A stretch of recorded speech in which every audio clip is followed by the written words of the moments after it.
Pues muy buenos días. Mi nombre es Zoraida García Castillo, directora de la Escuela Nacional de Ciencias Forenses de la UNAM. En esta ocasión voy a presentar el tema Principios bioéticos de la práctica pericial médica, pues en este programa que organiza la Comisión Nacional de Bioética. De una forma introductoria, quiero platicarles para que nos adentremos en la situación en la que se encuentran los servicios forenses en nuestro país. Hablemos del caso Digna Ochoa. Para quien no conozca o no sepa quién fue Digna Ochoa, les platicaré que ella fue una abogada, activista, defensora de derechos humanos. Nació en el estado de Veracruz. Precisamente por su activismo y por las defensas que emprendía para campesinos, en contra de latifundistas, tanto en Veracruz como en Guerrero. Intervino también en los conflictos armados que existieron en Chiapas en el siglo pasado. Digna fue objeto de amenazas de muerte. Y tal fueron las dimensiones de las amenazas de muerte que ella recurrió a la Comisión Interamericana de Derechos Humanos y pidió la protección del Estado. El Estado mexicano lo cumplió y le daba protección. Sin embargo, ella decidió, por ahí del año 2000, irse, o un poco antes, irse a vivir a Estados Unidos, a Washington, en donde siguió ejerciendo sus funciones como abogada, asesora en materia de protección de derechos fundamentales. Cuando en el año 2000 hubo un cambio de gobierno en que el priismo dejó pues de estar al frente y el PAN arribó a la presidencia de la República, Digna Ochoa pensó que las cosas en México iban a cambiar y que el que ella regresara a su país pues iba a ser más seguro. Entonces así lo decidió, regresó, dejó de tener la protección que había pedido y el 19 de octubre del año 2001 la asesinaron. La asesinaron en el despacho en donde ella trabajaba. La encontraron una tarde, precisamente en este sofá que se ve aquí, inclinada de rodillas frente a él, con dos balazos. Había tres disparos en la escena del crimen. El primero era un disparo en el sillón, otro en su pierna y otro en la cabeza, que fue el que le terminó quitando la vida. Había otras cuestiones que se encontraron en este lugar, como por ejemplo, pues una carta póstuma impresa en computadora. Ella tenía sobrepuestos unos guantes de látex, como esos que se usan para lavar los trastes. Guantes de látex que no tenía bien puestos y que le hubiesen impedido realizar las maniobras de disparo que después se dijo que ella misma se había realizado. Había un polvo blanco distribuido por toda la sala que nunca fue analizado y hubo un arma de fuego y casquillos que se encontraron que al paso del tiempo, pues esta investigación ha cursado por muchos años. Resulta que el arma de fuego que se registró en un principio después había sido cambiada por otro. Sí, como este fue un caso importante, un caso relevante, la entonces Procuraduría General de Justicia de la Ciudad de México creó una fiscalía especial y esta fiscalía especial llegó a la conclusión de que Digna no había sido asesinada, sino que se había suicidado y llamó a su suicidio un suicidio disimulado. Es decir, pues con esto quiso decir, quizás simulado, en el sentido de que ella, suicidándose, quiso hacer ver que quizás la habían asesinado y no era así. ¿Cuál es la hipótesis de la fiscalía en ese entonces? Bueno, que el primer disparo se había detonado para ver si la pistola funcionaba, que con su mano derecha Digna se disparó en el muslo izquierdo para herirse en la arteria femoral y con eso desangrarse. Y como eso no funcionó, entonces con su mano izquierda e hincada se disparó en la cabeza, tomando en cuenta o sin tomar en cuenta que Digna era diestra. Esta mecánica hubiese implicado que Digna, si se hubiese disparado, tendría que haber tenido el brazo dislocado. También se practicó una prueba pericial que se llama necropsia psicológica o psicodinamia retrospectiva, que es una prueba psicológica y que se suele emplear en muchos países para tratar de determinar cuál era el estado emocional de una persona antes de morir. Estos estudios se hacen, pues, estudiando precisamente el entorno, la situación clínica de la persona, y se suelen hacer, por ejemplo, pues para casos en que se esté investigando un presunto suicidio.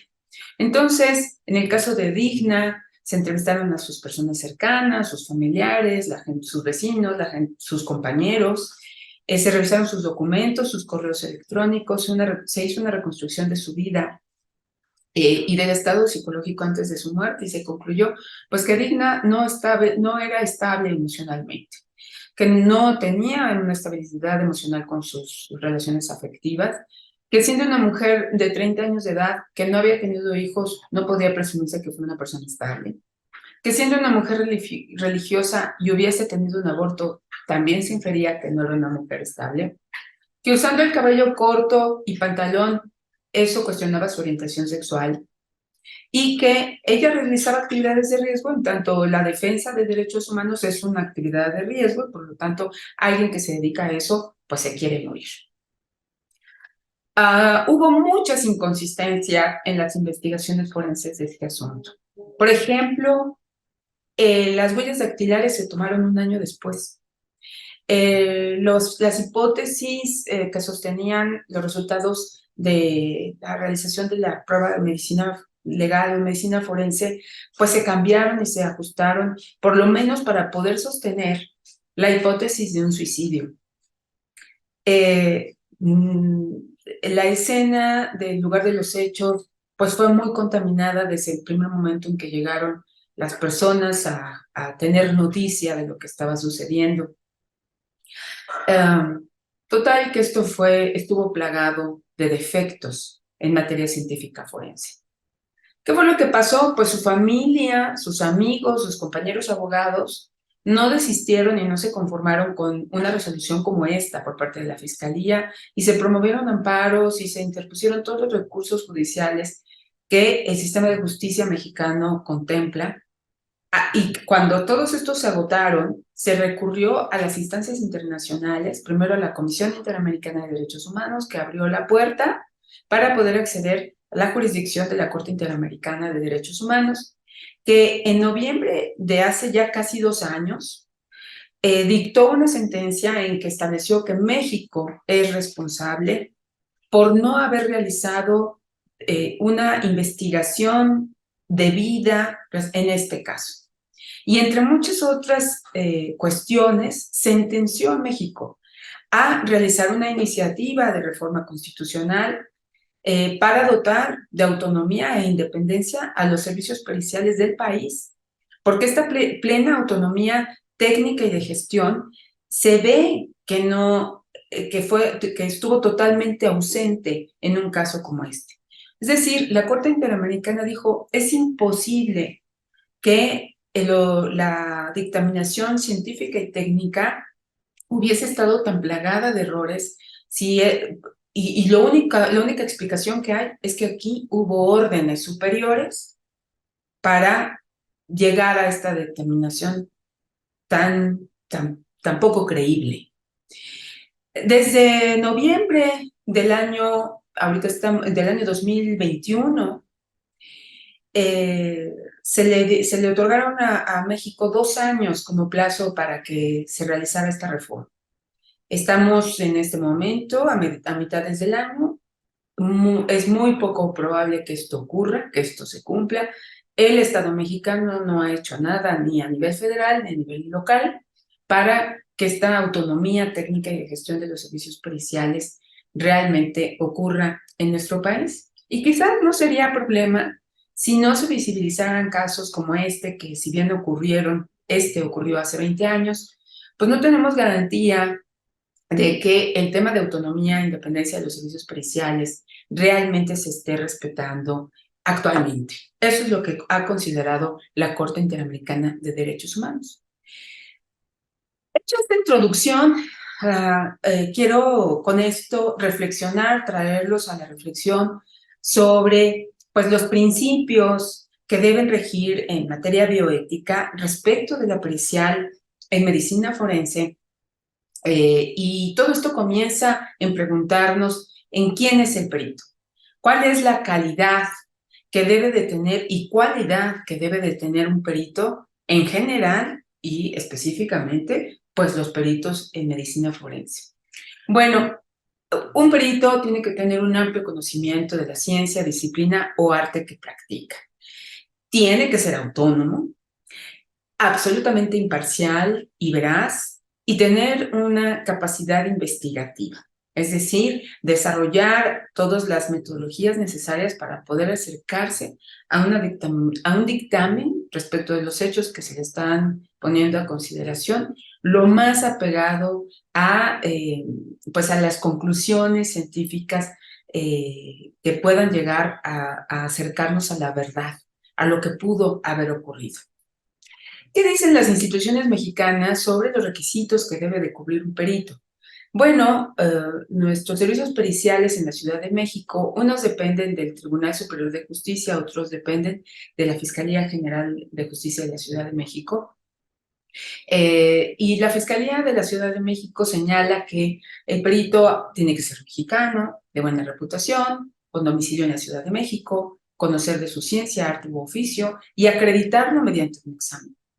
Esto de la nacionalidad en algún momento podría calificarse de inconstitucional, porque ¿por qué un perito no podría ser extranjero? Pero bueno, lo dejo aquí nada más como un apunte. El Poder Judicial de la Federación también se ha ocupado de llamar a peritos para la resolución de los asuntos de juicios federales. Y en su ley orgánica establece que el perito que llame el Poder Judicial de la Federación para comparecer en juicio tiene que acreditar 5 años de experiencia, no haber sido condenado por delito doloso o con pena privativa de libertad, no haber sido sancionado administrativamente, lo que nos hace inferir que lo que se busca es una persona con probidad respecto de su actuación. La Fiscalía General de la República señala que el perito debe de tener un título expedido por autoridad competente, cursar y aprobar la capacitación inicial, no haber sido sujeto de recomendaciones de derechos humanos, haber realizado un concurso de ingreso por oposición, por supuesto acreditarlo, tener una cierta edad, el perfil físico, médico y de personalidad, no usar sustancias psicotrópicas, estupefacientes o alcohol. Cuando se habla de perfil físico, médico y de personalidad, se está hablando también de satisfacer un examen de control de confianza que se suele aplicar a todas las personas que prestan sus servicios en las áreas de justicia, específicamente en la investigación, en la procuración de los delitos. Así sucede aquí en México. Bueno, buscando información sobre códigos de conducta que existan a nivel nacional o a nivel internacional respecto del trabajo del médico cuando dictamina, del médico forense, encontré que existe un código de conducta de la Sociedad Americana de Gastroenterología que se publicó en el año 2005. Ojo que entonces no se está hablando de un código de conducta para la medicina forense, sino para la dictaminación forense en materia médica, que esta es mucho más amplia y muy variada, porque la dictaminación forense en materia médica puede darse en cualquiera de las áreas de conocimiento de la medicina. Y creo que es aplicable tanto para estas dictaminaciones en medicina en general como para la medicina forense y para el ejercicio de otras periciales en materia forense. Este código de conducta del año 2005 dice, el perito debe ser siempre fiel a la verdad, realizar una justa e imparcial revisión de los hechos y la atención médica dispensada, participar solo en las materias que tiene experiencia y conocimiento, es decir, no atreverse a dar una opinión si no es su área de expertise. El perito debe ser cualificado y certificado. Esto de la certificación, pues es un proceso que tiene, que es estricto y que no siempre en todos los sistemas de justicia es aplicado. Pero, pues qué bien que aquí se establezca. Evaluar la atención médica a la luz de los estándares aceptados en el tiempo del suceso. Sabemos que existe una lex artis y la lex artis va variando conforme los consensos científicos y lo que se está pidiendo aquí es que al que dictamine sobre la atención médica, pues tiene que adecuarse a lo que estaba vigente en el momento en que se realizó esta. Este mismo código de conducta establece este otro requisito: ofrecer opiniones basadas en las líneas Dover-Merrill-Down. ¿De qué se trata esto? Estamos hablando de un código de conducta norteamericano. Y hay una sentencia norteamericana que dictó la Corte de Justicia norteamericana en 1993 que se ha hecho muy famosa, que es la sentencia Daubert. Esta fue una sentencia en la que se discutió, en este caso se discutió, sobre la posible responsabilidad que hubiese tenido una empresa farmacéutica en la producción de un fármaco que se usó para controlar algunos malestares que existen durante el embarazo. Las personas que lo consumieron, las mujeres que consumieron, se unieron, se organizaron y alegaron que este fármaco había provocado que el producto de la concepción naciera con graves defectos físicos. Entonces, pues los familiares demandaron a la empresa y señalaron con algunos estudios que había evidencia de que este fármaco tenía relación con estos defectos de los bebés que habían nacido. La empresa se defendió y dijo, no, no existe una relación determinante entre el fármaco y los defectos del bebé. Entonces, lo que se discutió en ese juicio era cómo podíamos presumir que un conocimiento científico puede ser admisible en juicio. ¿Cuál tesis es la que tendría que prevalecer en este caso? Y entonces, pues lo que se resolvió en última instancia en la Corte norteamericana fue que para admitir una prueba pericial en juicio era necesario acreditar que se encontraba basada en conocimiento científico testable. O sea, que no era simplemente una propuesta que no hubiera sido revisada por los científicos. Y en ese sentido, pues también que hubiese sido publicada, que se encontraran publicaciones científicas en donde se presume que ya hubo un peer review y que hubo un consenso de la comunidad científica respecto de lo que se está sustentando. En ese sentido, también se pide que la evidencia sea generalmente aceptada por la comunidad científica, que no sea una innovación o algo aislado, que no tenga sustento científico y por lo tanto que se puedan explicar los potenciales de error. En la ciencia tenemos todos muy claro que no hay blanco y negro, no hay un sí o un no, no se puede asegurar que no existan errores, siempre hay posibilidades de falsos positivos o de falsos negativos. Y eso es algo que tiene que mostrar la ciencia que pretende llegar a los tribunales para poder dar una certeza al área de justicia sobre la confiabilidad de la prueba científica, de la prueba pericial que se está presentando para sostener una tesis o no. Y este código de conducta inserta los principios Dover como un requisito bioético en el ejercicio pericial. Entonces, esto me pareció muy interesante porque es una guía más detallada sobre lo que hay que tener en cuenta como perito, como científico, en el momento en que se sustenta alguna tesis o alguna teoría ante los tribunales. También dice este código de conducta que el perito no debe aceptar compensaciones contingentes con el resultado de la litigación, es decir, si gana la parte a la cual estoy apoyando con mi opinión, pues me pagarán más, ¿no? Por lo tanto, ser imparcial y objetivo. la pericial de parte siempre ha tenido ese cuestionamiento sobre si la opinión de un perito que está siendo ofrecido por una de las partes será objetivo y será imparcial. Pues lo que se pide es que lo sea. Basar sus opiniones en medicina basada en evidencia y no solo en la intuición, incluir todo el material relevante y no sesgado y tener disposición a la revisión científica de su dictamen. Claro, que este sea revisado por pares o por otros peritos que podrían ser de la contraparte. Cuando se habla de todo el material relevante y no sesgado, quiero hacer puntuación de que esto es muy importante en la investigación de delitos en donde las personas que están interviniendo tienen diferencias. ¿En qué sentido? Pues en condiciones sociales.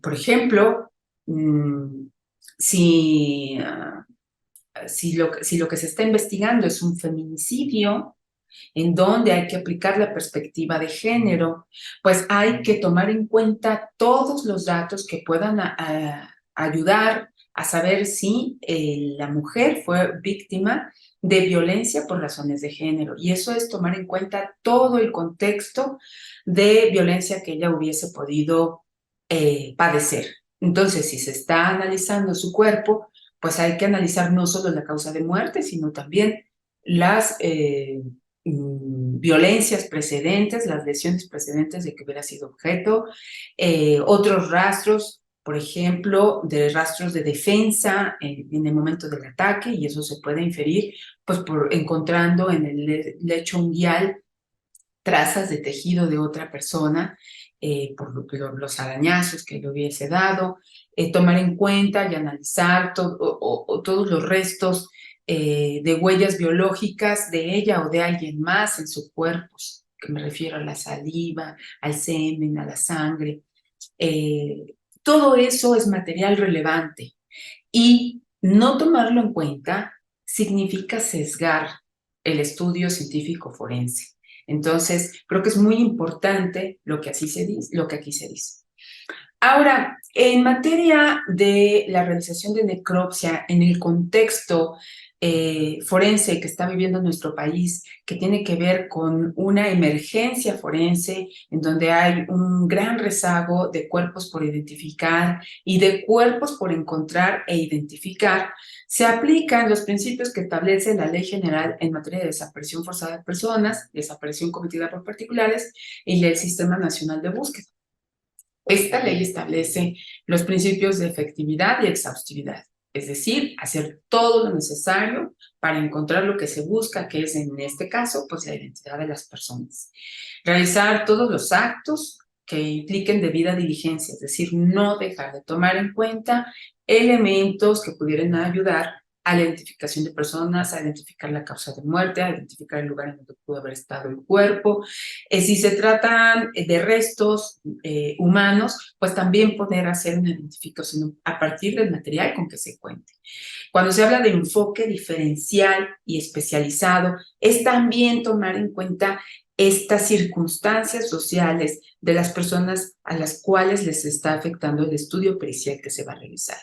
¿A qué nos referimos? Pues imaginemos que lo eh, que el médico forense o el médico legista está analizando un cuerpo de una persona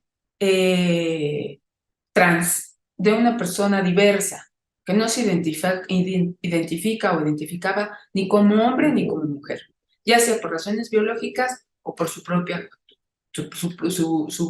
asunción. Bueno, si vamos entonces a registrar todos los datos post-mortem y llega el momento en que hay que señalar si se trata de un hombre o una mujer, ¿qué tendrá que hacer el médico forense en el registro? Yo creo que tiene que aplicar un enfoque diferencial y decir, esta persona podría pertenecer a un grupo de diversidad sexual. ¿Y esto por qué es importante? Porque esta información ingresará a bases de datos en donde alguien podrá darse cuenta que la persona a la que se está buscando y que está en ese grupo de diversidad sexual, pues puede que sea de la que aquí se tomó nota. Entonces, o tomar en cuenta que podría ser un migrante no mexicano no solo que puede ser identificado precisamente por sus facciones, por la ropa que portaba, por las circunstancias en que fue encontrado el cuerpo. Hay muchas cuestiones que se tienen que tomar en cuenta cuando se hacen este tipo de registros y cuando se hacen este tipo de reportes. Eso es tener enfoque diferencial y especializado en materia de identificación de personas cuando se practica la necropsia o el análisis médico forense. Enfoque humanitario, esto está muy ligado con lo anterior, también se tiene relación con víctimas, con personas buscadoras. El enfoque humanitario implica también exhaustividad, realizar todo lo necesario para poder tomar nota de los datos que van a ser muy importantes y que quizás pudiésemos minimizar, pero que ayudarán a la identificación. Por poner un ejemplo, si se tiene descuido en señalar la posible edad de una persona eh, y por reducirlo o demasiado, se podría dejar fuera su identificación, creo que es mejor que el médico tome en cuenta estas circunstancias y haga anotaciones en las que pueda caber la identificación de una persona si no se está seguro de un dato, ¿no?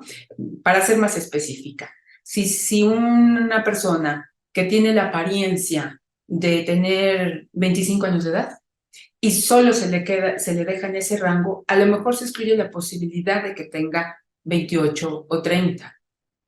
Y a la persona que se está buscando de 28 a 30 no va a quedar en la base de datos identificable por esa sola circunstancia. Entonces, enfoque humanitario es también exhaustividad, criterio de inclusión, etc. Por supuesto, la gratuidad, la igualdad y no discriminación, que están también ligados con lo anterior. El interés superior de la niñez. Hay que saber que cuando estamos analizando, se está ante un caso en donde hay violencia contra la niñez, hay que darle prioridad a su protección. La protección de los derechos de las personas no es solo tarea de las áreas de justicia, de los abogados, de los jueces, de los agentes del Ministerio Público, los policías, es también tarea de los peritos, porque ellos también están involucrados en estas actividades y su dictamen implica gravedad, implica incidir en todos estos procesos. Entonces, en ellos también tiene que estar presente, pues que hay que proteger los derechos en forma diferenciada, porque existen diferencias y la niñez merece precisamente esa atención. Esto está correlacionado, por supuesto, con la máxima protección de los derechos, la no revictimización, que esto implica, bueno, las personas que han sido víctimas de una violación de derechos humanos, las personas que buscan a sus familiares, pues están en un constante sufrimiento. Han acudido a muchas instancias de justicia y no sienten ser atendidas. Si llegan a las instancias periciales y aquí tampoco son atendidas y no son escuchadas, se les está revictimizando. Eso es lo que se le pide también al médico forense. Y participación conjunta es que el trabajo médico forense es, por definición, multidisciplinar. No es una tarea de él solo la que se realiza cuando se hace un análisis de necropsia o un análisis de algún otro tipo dentro de la medicina legal. Siempre intervienen otras disciplinas, como puede ser desde la criminalística, la fotografía, la genética, la patología, ¿por qué no la antropología y la odontología? Entonces, esta coordinación entre expertos, entre áreas del conocimiento, es muy conveniente para llegar a mejores conclusiones. Aplicar la perspectiva de género es precisamente darse cuenta que no es lo mismo las violencias que se ejercen en contra de las mujeres, que en contra de los hombres, en contra de las niñas, en contra de las personas de la diversidad sexual, y que cada uno de los casos tiene que ser investigado conforme a esas diferencias. Y, presunción de vida es un principio que está establecido en la ley de búsqueda de personas porque hay que priorizar la búsqueda en vida. Y eso, pues, porque naturalmente lo que se quiere es la urgencia del trabajo para que las personas sean localizadas en esa condición y no cuando ya sea demasiado tarde. Y por supuesto, la aplicación de la verdad, la búsqueda de la verdad, que es lo que todas las víctimas están demandando para sentir que se resarce las violencias de las cuales han sido objeto. ¿Qué otros problemas tiene que superar el perito médico forense y todos los demás peritos que intervengan en auxilio de la justicia? Es evitar el sesgo, evitar el error y, por supuesto, guardar la confidencialidad. ¿Por qué? Porque los análisis que se están realizando incumben a los derechos de las personas que se encuentran involucradas. Y no guardar confidencialidad podría afectar el proceso, ya sea en el ámbito penal o en el ámbito civil o en el ámbito familiar. O también podría corresponder a una responsabilidad profesional, a una responsabilidad administrativa o a una responsabilidad eh, incluso penal. Bueno, otra cosa muy importante en el ejercicio de la labor pericial es que ésta se adecue a las guías y protocolos existentes para la realización de los peritajes. Estas guías y protocolos obedecen a que la ciencia hay que estandarizarla para poder saber si los resultados que se emiten, si las opiniones que se emiten pueden repetirse, son confiables, están adecuadas a un procedimiento que ha sido controlable. ¿Qué me refiero con esto? Un servicio pericial que ha sido estandarizado por guías o protocolos nos podrá, al ser revisado, podrá dar la confianza de que siguió paso a paso procesos que implican cadena de custodia, la debida aplicación de metodologías aceptadas por la comunidad científica, la aplicación en laboratorio, en gabinete, de todas las técnicas debidas para el trabajo en estos espacios, el control de calidad, la revisión por pares, la posibilidad de repetir el estudio de laboratorio y de poderlo contrarrestar o comparar por otros peritos. Entonces, estos controles de calidad forman parte también del deber hacer de los servicios periciales. Y tanto a nivel nacional como a nivel internacional, estas guías se encuentran siempre en elaboración, en, en revisión, en modernización y, por supuesto, pues siempre compartiéndolas para que los estándares, no solo nacionales, sino internacionales, tengan un mismo nivel. ¿A qué me refiero con esto? Por poner un ejemplo, en materia de dactiloscopía, existen criterios sobre cuáles son todos el número de puntos que se consideran deben ser coincidentes para determinar que una huella dactilar coincide con otra. Bueno, pues los consensos sobre el número de puntos que deben de ser coincidentes, pues es algo al que tiene que consensar precisamente el área de conocimiento de la dactiloscopía. Y eso se realiza por estudios basados en evidencia, tanto a nivel nacional como a nivel internacional, y de esta manera se van estableciendo estos estándares que se pueden establecer en guías y protocolos. Nosotros, desde la Escuela Nacional de Ciencias Forenses, nos hemos ocupado, hemos tenido la oportunidad de proponer para los jueces unas guías judiciales para la valoración de la prueba pericial. ¿A qué me refiero con esto? En efecto, existen guías y protocolos dedicadas a los peritos para que puedan estandarizar su labor y esta pueda ser revisable y controlable. Pero por otro lado, cuando a los jueces se les acerca la prueba pericial, y no solo jueces, a todo actor jurídico que no conozca de ciencias o de técnicas periciales, porque simplemente no es su formación profesional, no corresponde a su formación profesional, tendrían que tener elementos para poder comprender esas pruebas periciales. Y estas guías judiciales es lo que se han propuesto hacer, explicarle a los jueces cuáles son los elementos mínimos de comprensión de la prueba pericial para que puedan valorarla cuando se les allega a juicio. Hemos publicado 2 tomos, uno en donde se habla de la prueba de genética, otro de toxicología, lofoscopía y análisis de voz.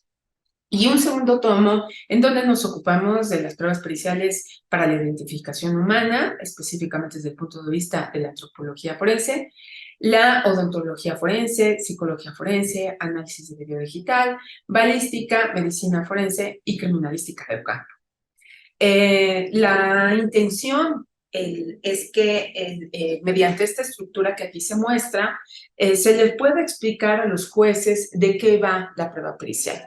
Entonces, estas guías están divididas en 4 subguías. Una primera que habla sobre los presupuestos mínimos que hay que considerar para saber si una prueba científica es pertinente.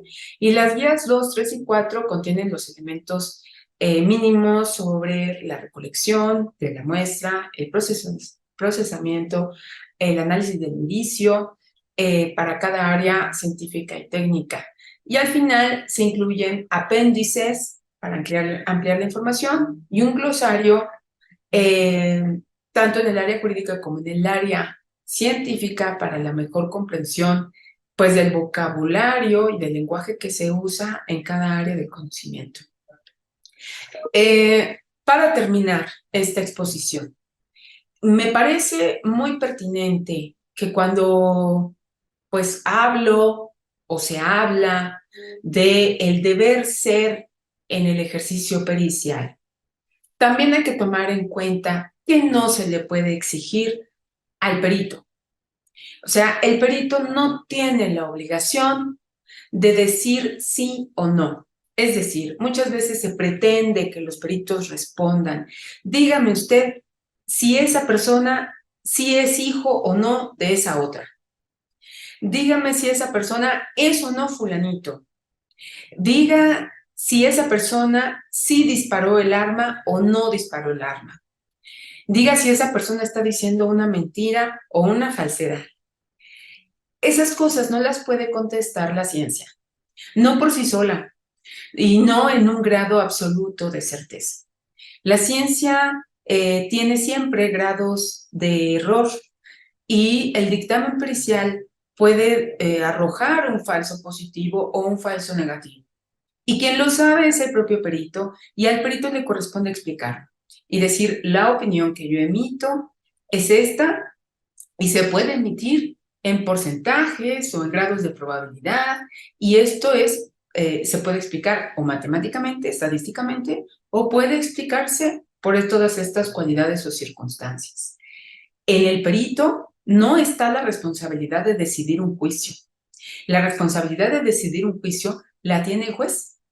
Él es el que debe valorar la prueba pericial junto con otras pruebas circunstanciales que le creen su convicción completa.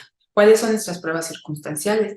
Las testimoniales, las pruebas documentales, otros indicios materiales, que conjuntamente hagan comprobar una teoría u otra, pero no se le puede exigir al perito que sea él el que señale cuál debe ser el curso de una decisión o no. Y eso es algo que se ha tendido a hacer con la presentación de pruebas periciales en juicios o en resoluciones jurídicas en donde se tiene duda y parece que a quien le correspondería resolverlo es a la ciencia. Bueno, con esto termino mi presentación. Espero que haya sido de interés, quedo a sus órdenes desde la Escuela Nacional de Ciencias Forenses de la UNAM, que tiene esta dirección electrónica, bueno, tengo esta dirección electrónica y la de abajo es pues la página de nuestra Escuela Nacional, en donde pueden encontrar información sobre nosotros. Muchas gracias. Si quieres ver más eventos y cursos así, seguir nuestros ciclos de videoconferencias y conocer más sobre bioética, dale me gusta al video, suscríbete y activa las notificaciones.